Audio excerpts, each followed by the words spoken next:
Hello guys, இந்த வீடியோவில் நம்ம என்ன பண்ண போகிறோம் அப்படிங்கிறத ஃபர்ஸ்ட் சொல்லிடுறேன். ஓகேவா?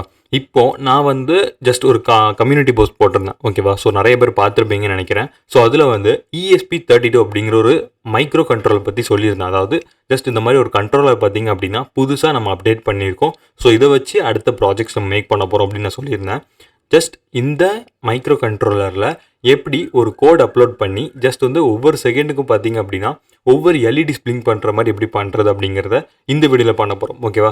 ரொம்ப ரொம்ப சிம்பிளாக இருக்கும். ஓகேவா? இந்த ESP32 அப்படின்னா என்னங்கிறதே நான் சொல்கிறேன். அண்ட் இதோட காஸ்ட் எல்லாத்தையுமே இந்த வீடியோவில் பார்ப்போம். ஓகேவா? அண்ட் இது என்ன மாதிரியான விஷயங்களுக்கு எல்லாத்துக்குமே நம்ம யூஸ் பண்ணுறாங்க அப்படிங்கிற எல்லாத்தையுமே டீட்டெயிலாக பண்ணலாம். ஸோ ஃபர்ஸ்ட் திங் பார்த்தோம் அப்படின்னா இந்த மைக்ரோ கண்ட்ரோலர் என்ன பண்ணும் அண்ட் இதில் என்னெல்லாம் இருக்குது அப்படிங்கிறத நான் சொல்கிறேன். இதில் பார்த்தீங்க அப்படின்னா இன்பில்டாகவே பார்த்தீங்கன்னா இங்கே கொடுத்துருப்பாங்க. ஸோ வைஃபையும் இருக்குது அண்ட் ஆல்சோ பார்த்தீங்கன்னா இதில் ப்ளூடூத் கனெக்ஷனும் இருக்குது. ஓகேவா? ஸோ இந்த ESP மாடல் பார்த்தீங்க அப்படின்னா அரௌண்ட் ஒரு 499 பக்கம் வரும். ஓகேவா? ஸோ வந்து நீங்கள் லோக்கலில் போனீங்க அப்படின்னா இன்னும் கம்மியாகவே நீங்கள் பை பண்ணிக்க முடியும். அண்ட் ஆல்சோ இதில் நிறைய விஷயங்கள் இருக்குது. எக்ஸாம்பிள் பார்த்தீங்க அப்படின்னா இங்கே ஒரு சிப் இருக்கும். இந்த சிப்பில் பார்த்தீங்க அப்படின்னா ஜஸ்ட் ஒரு டிரைவர் இன்ஸ்டால் பண்ணிடுவோம். ஓகேவா? நம்மளோட பிசியில் வந்து USB கனெக்ட் பண்ணிவிட்டு ஒரு டிரைவர் இன்ஸ்டால் பண்ணுவோம். அந்த டிரைவர் இன்ஸ்டால் பண்ணதுக்கப்புறம் பார்த்தீங்க அப்படின்னா இந்த போர்டில் நம்ம ஆர்டினோட ஐடியல் இருக்குல்ல, ஸோ அந்த ஆர்டினோ ஐடியலியை வச்சே நம்ம பார்த்தீங்க அப்படின்னா கோட் எழுதி இதில் கோட் அப்லோட் பண்ணி நம்மளால் எக்ஸிக்யூட் பண்ணி பார்க்க முடியும். ஓகேவா? ஸோ அதெல்லாம் எப்படி பண்ணுறது அப்படிங்கிறத பார்ப்போம். அதுக்கு முன்னாடி பார்த்தீங்க அப்படின்னா ஒரு சில விஷயங்கள் இந்த போர்டை பற்றி பார்க்கலாம். இந்த போர்டில் என்ன மாதிரியான பின்ஸ் இருக்குது அப்படிங்கிறத ஜஸ்ட் பார்ப்போம். ஓகேவா? ஸோ இதுதான் பார்த்தீங்க அப்படின்னா இந்த போர்டோட ஒரு பின் அவுட்ஸ். ஓகேவா? ஸோ இந்த போர்டில் பார்த்தீங்க அப்படின்னா ஜஸ்ட் வந்து ஆல்மோஸ்ட் எல்லாமே பார்த்தீங்க அப்படின்னா பின்ஸ் எல்லாமே வந்து GPIO, அதாவது general purpose input output pins தான். ஓகேவா? இந்த பர்பஸ் பின்ஸில் நம்ம என்ன பண்ண முடியும் அப்படின்னா ஒரு இன்புட் எடுத்து நம்மளால் ட்ரை பண்ணி பார்க்க முடியும். பட் இதில் வந்து இந்த EN இருக்குல்ல, ஸோ எனேபிள் அப்படிங்கிறதும் அண்ட் கிரவுண்ட் இந்த மாதிரியான பட்டன்ஸில் இந்த மாதிரியான பின்ஸில் மட்டும் பார்த்தீங்க அப்படின்னா நம்மளால் ஒன்றும் பண்ண முடியாது. ஓகேவா? ஸோ வந்து பட் அதுக்குள்ள விஷயங்களை மட்டும்தான் பண்ண முடியும். ஓகேவா? ஸோ இது வந்து பவர் பின் இருக்கும் அண்ட் கிரவுண்ட் பின் இந்த மாதிரி மற்ற பின்களில் பார்த்தீங்க அப்படின்னா நம்ம எதுவுமே பண்ண முடியாது. ஸோ வந்து ஜஸ்ட் GPIO, அதாவது ஜென்ரல் பர்பஸ் பின்ஸில் வந்து நம்ம என்ன வேணால் பண்ணிக்கலாம். ஓகேவா? நம்ம இந்த டுட்டோரியலில் யூஸ் பண்ணியிருக்கக்கூடிய பின்ஸ் பார்த்தோம் அப்படின்னா ஜஸ்ட் இந்த ஆடினோ ஓப்பன் பண்ணி காட்டுறேன், உங்களுக்கு தெரியும். ஸோ இந்த கோட்லாம் பார்த்தீங்க அப்படின்னா புதுசாக இருக்குன்னு நினைக்காதீங்க. ஸோ இப்போ எல்லாத்தையுமே நான் வந்து ஜஸ்ட் பேசிக்ஸ்லேருந்து எக்ஸ்பிளைன் பண்ணுவேன். ஓகேவா? ஸோ ஃபர்ஸ்ட் பார்த்தீங்க அப்படின்னா 2, 4, 5, 18, 19, 21. ஓகேவா? இந்த பின்ஸ்லாம் பார்த்தீங்க அப்படின்னா இந்த பின்ஸ்லாம் பார்த்தீங்க அப்படின்னா ஜஸ்ட் இங்கே இருக்கக்கூடிய பின்ஸ் தான். ஓகேவா? இங்கே இருக்கக்கூடிய D2, D4, D5, D18, 19, 21 இந்த பின்ஸ் மட்டும்தான் நான் பார்த்தீங்க அப்படின்னா யூஸ் பண்ணியிருக்கேன். ஸோ நீங்கள் இது போக மற்ற பின்ஸ் எனக்கு வேணும் அப்படின்னு நினச்சிங்கன்னா இங்கே இருக்கக்கூடிய 33 அப்படிங்கிறத மென்ஷன் பண்ணிங்க அப்படின்னா ஸோ நீங்கள் அந்த பின்னை யூஸ் பண்ணிக்கலாம். ஓகேவா? ஸோ இப்படி தான் பார்த்தீங்க அப்படின்னா ஒரு பின்ஸை நம்ம வந்து டிஃபைன் பண்ணுவோம். ஓகேவா? ஸோ இங்கே இருக்கக்கூடிய இம்பார்ட்டண்ட்டாக நம்ம தெரிஞ்சிக்க வேண்டிய விஷயங்கள் மட்டும் பார்ப்போம். ஓகேவா? ஸோ இதில் பார்த்தீங்கன்னா நம்ம தெரிஞ்சிக்க வேண்டிய விஷயம் பார்த்தீங்க அப்படின்னா இங்கே இருக்கக்கூடிய ADC, அதாவது அனலாக் டு டிஜிட்டல் கன்வெர்ட்டர்ஸ். ஓகேவா? அனலாக் அப்படின்னா வால்டேஜ் அப்படின்னு சொல்லுவாங்க, டிஜிட்டல்ஸ் அப்படின்னா ஜீரோஸ் அண்ட் ஒன்ஸ். ஓகேவா? வால்டேஜிலேருந்து ஒரு டிஜிட்டலான ஒரு விஷயத்தை, அதாவது ஒரு ஜீரோஸ் அண்ட் ஒன்னாக கன்வெர்ட் பண்ணக்கூடிய மாடியூல்ஸ் தான் பார்த்தீங்க அப்படின்னா இங்கே இருக்கக்கூடிய பின்ஸ் எல்லாமே. இதில் பார்த்தீங்க அப்படின்னா அரௌண்ட் 15 பின்ஸ் பார்த்தீங்க அப்படின்னா analogue to digital converter pins. ஓகேவா? ஸோ இது மூலயமா நம்ம என்ன பண்ண முடியும் அப்படின்னா ஒரு வால்டேஜ் மூலியமாக நம்ம டிஜிட்டலாக நிறைய விஷயங்களை கன்வெர்ட் பண்ணி அவுட்புட் பார்த்துக்க முடியும். ஓகேவா? ஸோ இது வந்து இப்போது நம்மளுக்கு தேவைப்படாது. ஃப்யூச்சரில் நம்ம வந்து பெரிய பெரிய மைக்ரோ கண்ட்ரோலர்ஸில் நம்ம வந்து கோட் எழுதும் போது பார்த்தீங்க அப்படின்னா கண்டிப்பாக யூஸ் ஆகும். ஸோ அப்போ பார்த்தீங்க அப்படின்னா இது எப்படி பண்ணுறது அப்படிங்கிறத நான் சொல்கிறேன். ஸோ இப்போது ஜென்ரல் பர்பஸ் பின் மூலியமாக நம்ம வந்து ஒரு LED பிளிங்கிங் எப்படி பண்ணுறது அப்படிங்கிறத ஜஸ்ட் எக்ஸ்பிளைன் பண்ணுறேன். ஓகேவா? ஸோ இப்போ நீங்கள் பார்க்குறீங்கல்ல, ஸோ இந்த வீடியோவில் பார்த்தீங்க அப்படின்னா ஜஸ்ட் ஒவ்வொரு டைமும் பார்த்தீங்க அப்படின்னா ஒவ்வொரு LEDs பார்த்தீங்க அப்படின்னா பிளிங்க் ஆகி எரியும். ஸோ பார்த்தீங்கன்னா நெக்ஸ்ட் பார்த்தீங்க அப்படின்னா ஒவ்வொரு செகண்டுக்கும் ஒவ்வொரு கலர் LED பார்த்தீங்க அப்படின்னா பிளிங்க் ஆகும். ஸோ வந்து பார்த்தீங்கன்னா என்ன டிஃப்ரெண்ட்டாக ஆகாமல் ஒரே மாதிரி சேம் கலர்ஸ் தான் ஆகுது அப்படின்னு நினச்சிங்கன்னா சேம் கலர் LEDs தான் பார்த்தீங்க அப்படின்னா டிஃப்ரெண்ட்டாக கொடுத்துருக்கேன். ஸோ பார்த்தீங்க அதனால தான் பார்த்தீங்கன்னா ஒரே கலர் ரிப்பீட் ஆகிற மாதிரி இருக்குது. ஸோ பட் டைம் செகண்ட்ஸ் பாருங்கள். அண்ட் ஆல்சோ அடுத்தது கிளியராக பார்த்தீங்க அப்படின்னா ஒரு லைட்ஸ் பார்த்தீங்க அப்படின்னா பிளிங்க் ஆகி கம்ப்ளீட் ஆனவொன்னே அடுத்த லைட் பிளிங்க் ஆகும். ஓகேவா? ஸோ இது எப்படி பண்ணுறது அப்படிங்கிறத இப்போ நம்ம வந்து கோடில் எக்ஸ்பிளைன் பண்ணுறேன். ஓகேவா? ஸோ ஃபர்ஸ்ட் திங் பார்த்தோம் அப்படின்னா இது வந்து ரொம்ப ரொம்ப சிம்பிளான ஒரு கோட் தான்.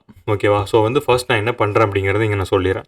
ஜஸ்ட் வந்து LED 1, 2, 3 அப்படிங்கிற மாதிரி ஒரு 6 பின்ஸ் வச்சுருக்கேன். ஓகேவா? ஸோ வந்து ஜஸ்ட் இதை நான் கோடை எக்ஸ்பிளைன் பண்ணுறதுக்கு முன்னாடி நான் உங்களுக்கு சின்னதாக ஒரு எக்ஸ்பிளைன் பண்ணிவிட்டு அதுக்கப்புறம் நான் கோட் ரைட் பண்ணுறேன். ஓகேவா?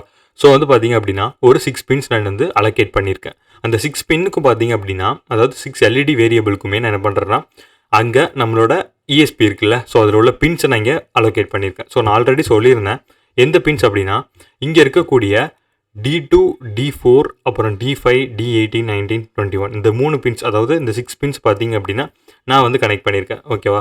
ஸோ இந்த பின்ஸ் எல்லாம் பார்த்தீங்க அப்படின்னா இங்கே வந்து நான் ரைட் பண்ணியிருக்கேன். ஓகேவா? ஸோ இங்கே பார்த்தீங்க அப்படின்னா LED 1க்கும் நம்ம வந்து என்ன பண்ணணும் அப்படின்னா அவுட்புட் ஒவ்வொரு வேரியபிளுக்கும் பார்த்தீங்க அப்படின்னா அவுட்புட் கொடுக்கணும். அவுட்புட் கொடுத்தா தான் மட்டும் பார்த்தீங்க அப்படின்னா நம்மளோட கோடு வந்து ரிட்டர்ன் ஆகி அங்கேருந்து ஒரு அவுட்புட் வெளியே வரும். ஓகேவா? ஸோ அதனால் நமக்கு அவுட்புட் கொடுக்க வேண்டியது ரொம்ப ரொம்ப இம்பார்ட்டன்ட். ஸோ அதனால் LED 1, 2, 3ல வந்து 6 வரைக்கும் நான் வந்து பார்த்தீங்க அப்படின்னா அதோட வேரியபிள் நேம் ப்ளஸ் அவுட்புட் நான் கொடுத்துட்டேன். ஓகேவா? அதுக்கப்புறம் பார்த்தீங்க அப்படின்னா ரிப்பீட்டடாக நம்மளோட விஷயங்கள் நடந்துகிட்டே இருக்கணும். கரெக்டாக? இப்போ வந்து நான் வந்து ஃபர்ஸ்ட் டைம் நான் வந்து கோட் ரைட் பண்ணி அப்லோட் பண்ணிட்டேன். இப்போ ஒரு 6 பின் LEDயில் பார்த்தீங்க அப்படின்னா அடுத்தடுத்தது லைட் எரிஞ்சிட்டு 6th LEDயில் பார்த்தீங்க அப்படின்னா லைட் எரிஞ்சதுக்கப்புறம் அது அப்படியே கம்ப்ளீட் ஆகி நின்றும். ஓகேவா? பட் அப்படி ஆகக்கூடாது. ரிப்பீட்டடாக பார்த்தீங்க அப்படின்னா எனக்கு வந்து நடந்துகிட்டே இருக்கணும். சேம் திங் ரிப்பீட்டடாக நடந்துகிட்டே இருக்கணும் அப்படின்னா நம்ம வாய்ட் லூப் அப்படிங்கிற இந்த ஒரு விஷயத்தில் பார்த்தீங்க அப்படின்னா நம்ம வந்து யூஸ் பண்ணுவோம். ஓகேவா? ஸோ ஜஸ்ட் வந்து இந்த வாய்ட் லூப் இருக்குல்ல, ஸோ இது வந்து பார்த்தீங்க அப்படின்னா அதுக்கு தான் யூஸ் ஆகுது. And digital write. ஓகேவா? ஸோ இதை பற்றி எக்ஸ்பிளைன் பண்ணுறேன். ஸோ இது வந்து நம்மளோட ஃபர்ஸ்ட் LED. கரெக்டாக? ஸோ சரி. ஸோ இது பார்த்தீங்க அப்படின்னா நம்மளோட ஃபர்ஸ்ட் LED. ஸோ இந்த ஃபர்ஸ்ட் LED பார்த்தீங்க அப்படின்னா ஆன் ஆகணும் அப்படின்னா ஹை அப்படிங்கிற இந்த ஒரு வேல்யூ கொடுக்கணும். ஓகேவா? ஹை அப்படிங்கிறது பார்த்தீங்க அப்படின்னா இங்கே டிஃபைன் பண்ணியிருப்பாங்க. Just 0 into 1. ஓகேவா? 1 அப்படிங்கிறத பார்த்தீங்க அப்படின்னா ஹை. ஓகேவா? ஸோ அதே மாதிரி இப்போ நம்ம லோவை ப்ரெஸ் பண்ணோம் அப்படின்னா ஜஸ்ட் லோ பார்த்தீங்க அப்படின்னா 0 அப்படிங்கிற மாதிரி இங்கே மென்ஷன் பண்ணியிருக்காங்களா? ஸோ அப்போ லோவோட வேல்யூ பார்த்தீங்க அப்படின்னா ஜஸ்ட் 0, அதாவது ஆஃப் ஆயிரும். ஓகேவா? ஸோ அதே மாதிரி பார்த்தீங்க அப்படின்னா ஒவ்வொரு LEDஸ்க்கும் பார்த்தீங்க அப்படின்னா நாங்கள் தனித்தனியாக மென்ஷன் பண்ணியிருப்பேன். ஓகேவா? இது பார்த்தீங்க டிலே அப்படிங்கிறது என்னென்னா எத்தனை செகண்ட்ஸ்க்குள்ளே, அதாவது மில்லி செகண்ட்ஸ் அப்படின்னு சொல்லுவாங்க. ஓகேவா? 5000 கொடுத்தோம் அப்படின்னா 5 செகண்ட்ஸாக கன்சிடர் பண்ணிக்கும். 500 அப்படின்னு கொடுத்தோம் அப்படின்னா அது ஒரு செகண்ட்ஸ் வச்சிருக்கும். ஓகேவா? ஸோ அந்த செகண்ட்ஸில் கன்சிடர் பண்ணிக்கும். இப்போ நான் 1000 கொடுத்தேன் அப்படின்னா 1 செகண்டாக கன்சிடர் பண்ணிக்கும். ஓகேவா? ஸோ அப்போ இது பார்த்தீங்க அப்படின்னா 1 செகண்டுக்கும் பாதி தான் நான் கொடுத்துருக்கேன். ஓகேவா? ஸோ அப்போ நீங்கள் வந்து இதை கால்குலேட் பண்ணி உங்களுக்கான டைமிங்கை நீங்கள் கொடுத்துக்கலாம். ஓகேவா? ஸோ இப்படி தான் பார்த்தீங்க அப்படின்னா ஒவ்வொரு பின்ஸுக்குமே நம்ம வந்து ஹை லோ செட் பண்ணுவோம், அதே மாதிரி டிலே செட் பண்ணுவோம். ஸோ இதை செட் பண்ணிவிட்டு என்ன பண்ணுவோம் அப்படின்னா ஜஸ்ட் உங்களோட ESP32 டெவலப்மெண்ட் மாடியூலை செலக்ட் பண்ணிவிட்டு ஜஸ்ட் கோட் அப்லோட் பண்ணிடுங்க. நான் வந்து ஆல்ரெடி கோட் அப்லோட் பண்ணிட்டேன். ஸோ பார்த்தீங்க அப்படின்னா இதுக்கான அவுட்புட்டை நீங்கள் இப்போ பார்த்துட்ருக்கீங்க. ஓகேவா? ஸோ இதுதான் பார்த்தீங்க அப்படின்னா நார்மலாக நம்ம இந்த கோட் பண்ணதுக்கப்புறம் நம்மளுக்கு கிடைக்கக்கூடிய அவுட்புட். ஸோ ஓகேவா? இப்போ இந்த கோட் வந்து உங்களுக்கு ரொம்ப சிம்பிளாக புரிஞ்சிருக்கும் அப்படின்னு நினைக்கிறேன். ஸோ இதே மாதிரி இது ஜஸ்ட் பேசிக்ஸ். ஓகேவா? இதுக்கப்புறம் நம்ம வந்து ஃபஸ்ட் டைம் இப்போ தான் பார்த்தீங்க அப்படின்னா ESP32 அப்படிங்கிற ஒரு கான்செப்டே நான் உள்ளே கொண்டு வந்திருக்கேன். ஸோ அதனால தான் பார்த்தீங்க அப்படின்னா ஃபர்ஸ்ட் LED பிளிங்க் பண்ணுறது எப்படி அப்படிங்கிற மாதிரி ஒரு கான்செப்ட் பண்ணேன். இதுக்கப்புறம் பார்த்தீங்க அப்படின்னா சம் சென்சார்ஸை பயன்படுத்தி நம்ம வந்து ஒரு சில மெசேஜஸ் எப்படி கொண்டு வரது அப்படிங்கிறத பார்ப்போம். அண்ட் ஆல்சோ பார்த்தீங்க அப்படின்னா நம்ம வந்து VS கோடில் நம்ம ஆர்டினோவில் ஐடியிலே பயன்படுத்துகிறோம்ல, ஸோ இதே மாதிரி VS கோடில் எப்படி நம்ம கோட் ரைட் பண்ணுறது அப்படிங்கிறத அடுத்த வீடியோவில் பார்ப்போம். ஓகேவா? ஸோ நெக்ஸ்ட் வீடியோ பார்க்குறேன். அண்ட் இந்த வீடியோ பிடிச்சிருந்துச்சி அண்ட் ஆல்சோ பார்த்தீங்க அப்படின்னா நிறைய விஷயங்கள் கற்றுக்கிட்டீங்க. அண்ட் ESP32 அப்படின்னா என்னங்கிறத பற்றி தெரிஞ்சுக்கிட்டீங்க அப்படின்னா ஜஸ்ட் வந்து ஒரு தம்ஸ் அப் கொடுத்துட்டு அண்ட் வந்து கமெண்ட்ஸில் சொல்லிடுங்க. ஸோ நெக்ஸ்ட் வீடியோவில் பார்க்கலாம். மறக்காமல் சப்ஸ்கிரைப் பண்ணிடுங்க. ஓகேவா?